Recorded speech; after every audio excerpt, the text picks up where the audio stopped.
Hey guys, my name is Gary. I'm a grateful recovering alcoholic and drug addict. Um, so, here's what I'm going through. I don't know, it feels like I'm in the tank right now. Um, kind of bored with things, bored with, I don't know how to even explain it. There's my cat, Bob. I don't even know how to explain it. But just things seem kind of mundane and bored, right? Boring. Life just seems very mundane right now, and I'm probably not used to that. I'm probably used to a very chaotic uh, life. I've got 8 months of sobriety, almost 8 months of sobriety, not quite. On the 20th, I'll have 8 months. So in 10 days, I'll have 8 months, and that's a big milestone.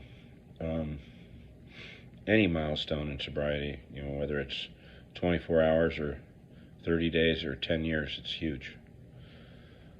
If you think about an alcoholic not taking a drink. But these are the little walls we hit. And I felt fine yesterday, but I've been kind of in a funk. And I did lose my son to an accidental fentanyl overdose. Um, like, almost, almost 4 months ago. So I'm sure that might have something to do with it. So I'm trying to just kind of not react, not make any big changes, and just try to go with the flow and talk to other people. I talked to other alcoholics. A guy shared about it in a meeting yesterday. Not to get too much into, I'm not going to say what meeting or anything, but he shared about hitting a wall in sobriety, and he relapsed. And I don't want to relapse, but I feel like I might have just hit a wall. And because I was kind of dealing with this stuff last week a little bit, on and off, on and off. And, it's like I got, it's like I want to do something, create something, or maybe I'm just bored. Maybe I need to find other things, and I probably do. I need to find other things to do in my life. But I made some phone calls. I was proactive, and I reached out for help today, which was good. And I'll let you know how that phone call goes. But I made the call to actually, okay, I made a call to throw myself into more service. And I think I made a video about this the other day about, kind of mundane and finding other things to do, like, get a kayak and kind of tool around on Lady Bird Lake or something like that. And this is a little deeper than the kayak thing. I think maybe it's just me making, maybe it's just me being an alcoholic today. Who knows? Tomorrow I could be fine. But this jumped out at me too.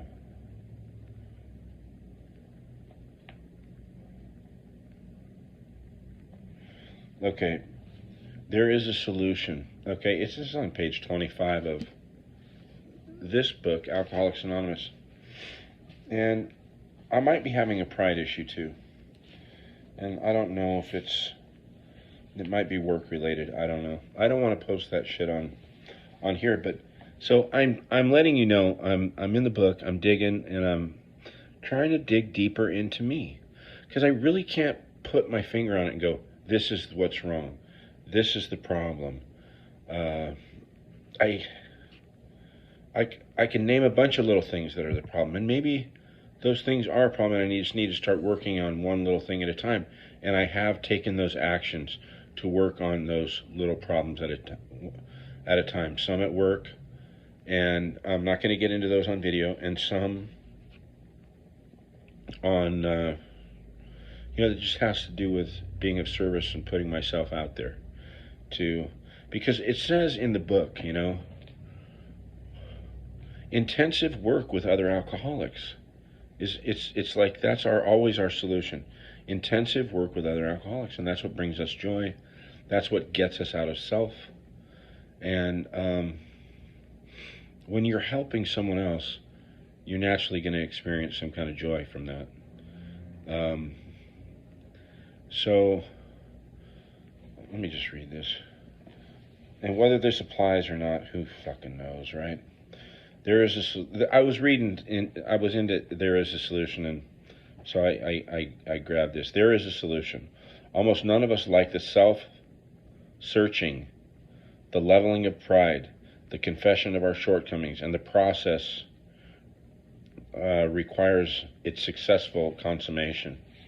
But we saw that it really worked in others. And we had to come to believe in the hopelessness and futility of life as we had been living it.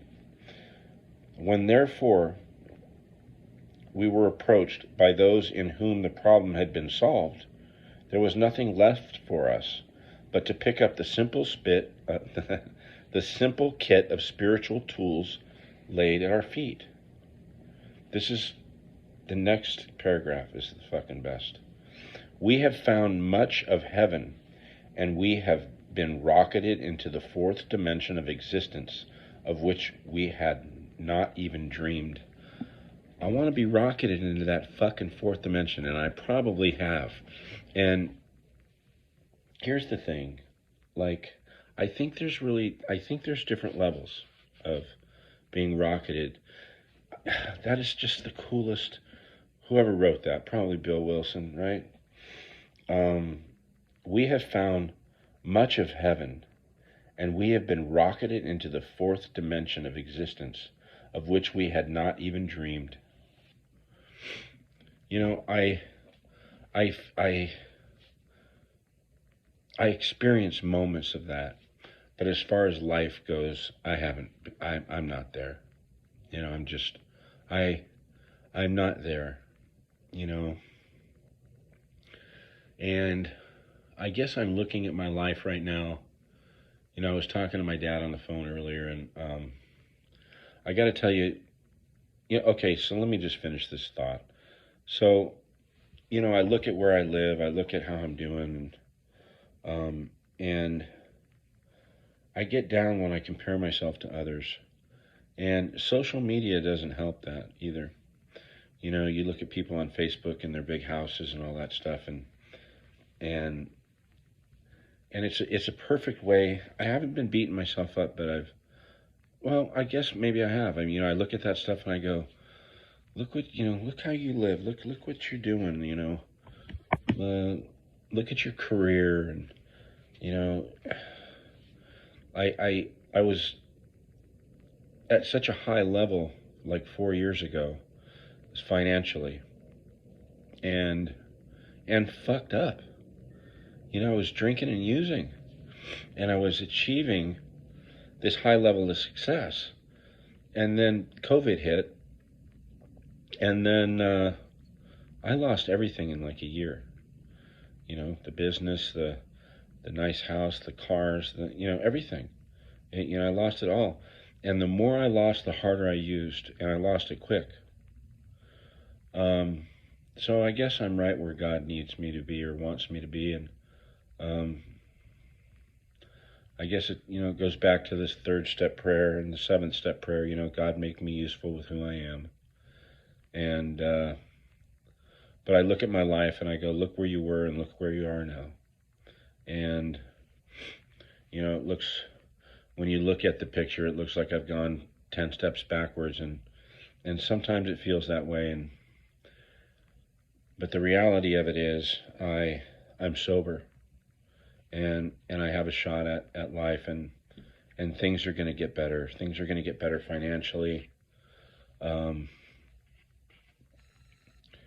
I've got to have a better year in 2023. You know, maybe I'm just on my pity pot with my son and finances and you know, things like that. Things are tough right now. Things are tough. You know, I lost my son. Finances are very tough. You know, there's not any real big problems at work that aren't, I cruise through work pretty easily. I've got a lot of experience in that, and in what I do, and um, things could be better there. But like I said, I'm not going to share on video about that stuff. Everybody's work situation is different, and it can always be better. I mean, the grass is always greener on the other side, right? Sure it is. Wherever you go, you're gonna have issues to deal with. So I think to myself, what would your sponsor say?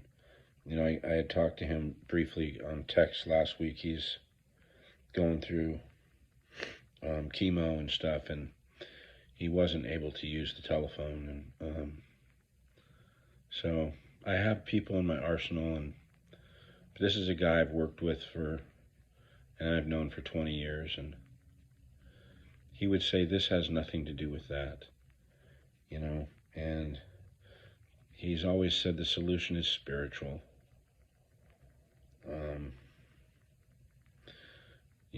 And if you ask why is this happening? Why is not a spiritual question, and we don't ask why. And he would also say, fuck how you feel, it's what fuck how you feel, it's what you do, and I've been doing all the right things. I believe I've been doing all the right things, going to a lot of meetings, putting myself out there to be useful. I just wish I felt better and had a shit ton of cash. With us men, it's always pink or green, right? And I don't have a relationship right now, and there's nobody on the radar either. So, it would probably be nice to have that. Maybe who knows what the hell I'm going through right now. I'm not feeling real grateful. So I probably need to do a gratitude list. In fact, that's what I'll do, is I'll do a gratitude list. I can do one right now in front of you guys, right? And this, when I do a gratitude list, it actually puts things in perspective really well. And here's what I'm grateful for. Number one, I'm grateful I'm sober. Number two, I'm grateful my other two sons are healthy. I'm grateful that their significant others are healthy, and my sons are in great relationships, and they're doing well. They're doing very well, and I'm grateful I have a new little baby grandson in my life. Don't see him enough, but I'll see him this week. I'm grateful I have a roof over my head today, and my rent is paid for the month. I just paid it last week. I'm grateful for my dog and my cat. I'm grateful for my family. I've got a great family. I've got a brother and a sister, a mother and a father, and my parents are still around. They've been married going on 60 years. I think it'll be 60 years in February. And maybe I'll talk to my sister and we can plan them put our money together and what little money we have right now, and plan them some kind of party. Occupy my mind with something positive and fun like that. I'm extremely grateful for my parents, man. These two people love each other, and they've always loved each other. And I grew up in the same house, and watching these two, and watching their relationship, and how they always put their kids first, and above and beyond, above their own needs. And these are two of the greatest people, man. Yeah, I'm gonna end up breaking up into tears here if I talk about them too much. But And I'm grateful I have a job to pay my bills. And I'm grateful I'm standing on my own 2 feet today.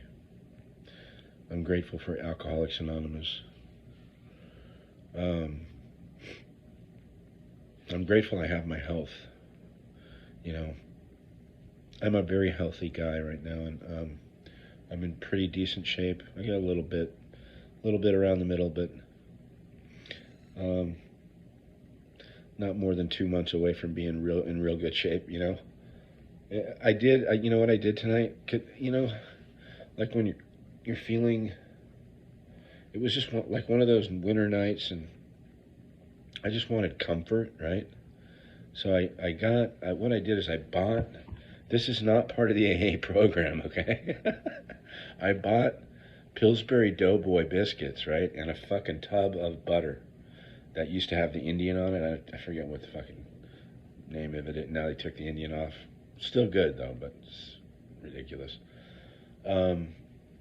And I cooked these biscuits, right, and I just like put that much butter, just a layer of butter in between, and just ate it like a burger. And I had like 4 of those for dinner. And some lemonade. So I'm right on my health food kick tonight. I broke my diet, but I'm healthy, and I'm happy for my health, and I'm happy for my brother and my sister. I'm grateful, I should say, for my brother and sister. Grateful for my what am I leaving out? Probably a lot of things, you know. So self-centered. I'm grateful for my friends. I've got such a great group of friends that I get to talk to every day. And, yeah. So I have a lot to be grateful for. And I'm sitting here. I don't know if it's a pity pot, you guys. Maybe I'll watch this video and probably go, that's a pity pot, right? I don't know what the fuck I'm going through. I'm just alcoholic. And I need to know that this too shall pass. So if anybody's feeling like me, you know, down in the dumps, just know this too shall pass. And I put out a phone call today to work with other alcoholics in like a rehab kind of situation, and helping new people, and just kind of put myself, whatever they want me to do. If they want me to clean toilets or whatever, I don't give a shit. I'll be around my people, and I'll be put in a position to help others. So, and that's right here in Austin, Texas. So, yeah. So making this video, I just thought, you know, hey, maybe we can do something for my parents, and then I think it's February, and then maybe, and you know, I'm making a commitment to work intensely with other alcoholics, and which I do anyways. But anyways, you guys, I'll check in with you later. So my solution, a lot of times is just hang in there for another day, and this too shall pass, and make sure I say my prayers and don't get too wrapped up in me, in myself, my self-pity, whatever, even if it's good things, you know. Just don't get too hyper-focused on self, because it can go the wrong way. I've got to focus out here. I got to be useful, and I am. I'm remaining useful and helpful to others. I'm not so far down that I'm, you know, in danger of drinking, or, you know, that I can't help others. I do get a lot of joy out of that. And I know this too shall pass, and I'm going to say my prayers, and I'm going to focus on those things that I just listed on my gratitude list. I'm really grateful for this book and the 2 guys who started this program of Alcoholics Anonymous. So this is my Bible. This is where all my solutions are at. Yeah, this too shall pass. Don't forget about the Impact Foundation, LA.org, started by an Energizer Bunny friend of mine named Vicky. Never stops, never sleeps, just keeps going. And Vicky lost her son, Chase Malone, to an accidental fentanyl overdose. He was poisoned. You know, Chase thought he was taking one thing, and it was laced with fentanyl, and it ended up taking his life. He took one pill, and that one pill cost him his life. and he was very young man, just starting out his career and just starting out his life. And Vicky, I've talked to Vicky, and it was so devastating for her to lose her son. She didn't know what to do with all that pain, and she started the Impact Foundation, designed just to help people. And Vicky works harder than anybody I've ever seen work, and without making money. She's just trying to get this thing going. She literally works 7 days a week, a lot of weeks. She'll work 7 days, and long hours to help people, and that's how she gets through it. So if you guys want to put your money in a good place, and remember, we have to give in some way in order to receive, right? This would, if you guys are looking for a place, maybe for the year of 2023, somewhere that you can give a little bit of money. Take a look at the impactfoundationla.org. Check it out. Look at the players on the website. Look, the people that run it. Look at what the foundation does, and I'm sure you're going to be as impressed as I am. So remember, the impactfoundationla.org. And I'll check in with you guys tomorrow and let you know how my pity party is going, okay? Talk to you later.